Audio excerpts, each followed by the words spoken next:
Selamat pagi, selamat hari Minggu untuk teman-teman dimanapun Anda berada. Kembali lagi bersama saya di vlog harian Frater Gabriel. Hari ini hari Minggu Paskah kedua, dan hari ini juga gereja merayakan hari Minggu Kerahiman Ilahi. Perayaan hari Minggu Kerahiman Ilahi ditetapkan oleh Paus Yohanes Paulus II berdasarkan penampakan Yesus Kerahiman Ilahi kepada Suster Faustina dari Polandia. Perayaan kerahiman ilahi ini menekankan belas kasih dan kerahiman Allah kepada manusia. Allah senantiasa membuka pintu kerahimannya, bahkan ia menunjukkan pintu kerahiman dan belas kasihnya melalui peristiwa sengsara, wafat, dan kebangkitan Yesus Putra Tunggalnya. Pada perayaan ini juga bacaan Injil yang diambil dari Injil Yohanes mengisahkan kepada kita tentang penampakan Yesus kepada para murid. Ketika para murid mengalami ketakutan dan berdiam mengunci diri di dalam rumah, pada saat itu Yesus datang kepada mereka, menampakkan diri kepada mereka, dan Yesus memberikan salam, damai bagimu. Damai yang dibawa Yesus adalah kerahiman yang senantiasa terus-menerus diberikan oleh Allah kepada manusia. Damai, Shalom, Eirene adalah sukacita kerahiman ilahi yang senantiasa terbuka terus-menerus kepada manusia, terutama ketika manusia mengalami kejatuhan, mengalami kerapuhan, mengalami ketakutan seperti para murid yang mengunci diri dan berdiam di dalam rumah. Hal yang sama juga kita bisa lihat dari pengalaman Thomas, murid yang tidak percaya pada mulanya tentang kebangkitan Yesus. Setelah diberi kesaksian oleh Maria Magdalena yang mendapatkan penampakan setelah kebangkitan, dan juga para murid lain yang melihat makam kosong, Thomas tidak percaya. Tentang hal ini, Thomas justru meminta tanda. Sebelum aku mencucukkan jariku ke dalam tangan dan lambungnya, sekali-kali aku tidak percaya. Dan menariknya bahwa Yesus datang kepada mereka pada hari yang ke-8. Kita tahu juga bahwa pada hari yang ke-8 dari Oktav Paskah jatuh pada hari ini, pada hari pesta Yesus Kerahiman Ilahi.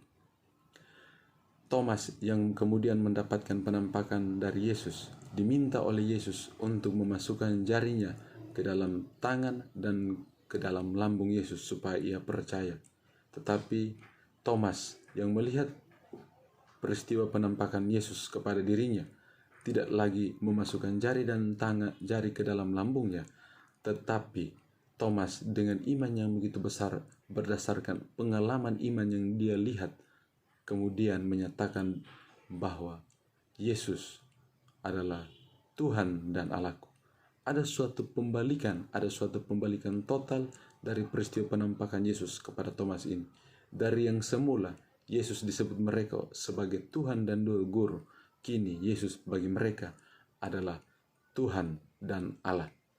Tentu peristiwa iman ini mereka alami setelah peristiwa kebangkitan Yesus. Maka kemudian kita dapat memahami tulisan dari Santo Paulus, bila Kristus tidak bangkit, sia-sialah iman kita. Apa pesannya bagi kita hari ini?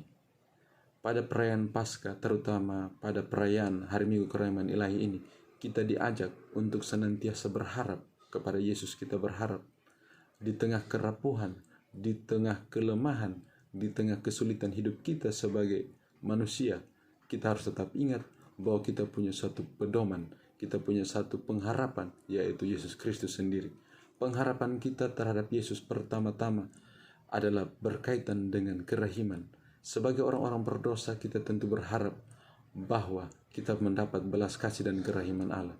Dan tentang hal itu, Allah senantiasa menjumpai kita dan senantiasa menyentuh hati kita dengan kerahimannya yang tak terbatas.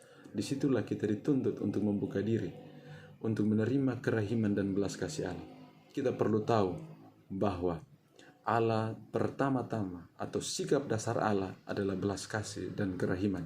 Itulah yang ditunjukkan Allah dari waktu ke waktu.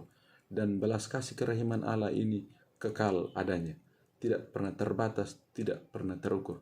Tinggal saja bagaimana kita selalu membuka diri dan mencari terus-menerus, berharap terus-menerus pada belas kasih dan kerahiman Allah.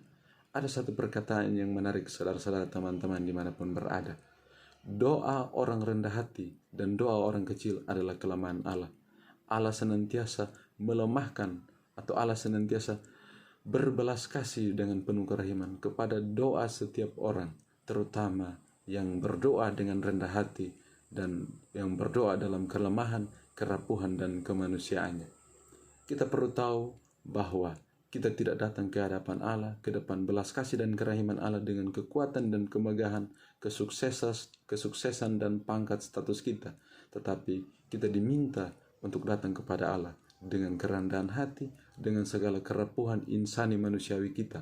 Karena dengannya kita akan mampu bergantung pada Allah, satu-satunya sumber hidup dan sumber pengharapan sejati. Pesan bagi kita sekalian, tetap kita berharap pada Allah, karena hanya pada Tuhan hati kita tenang. Selamat hari Minggu Paskah kedua, selamat merayakan hari kerahiman ilahi. Semoga kita selalu berada dalam belas kasih dan kerahiman Tuhan. Salve.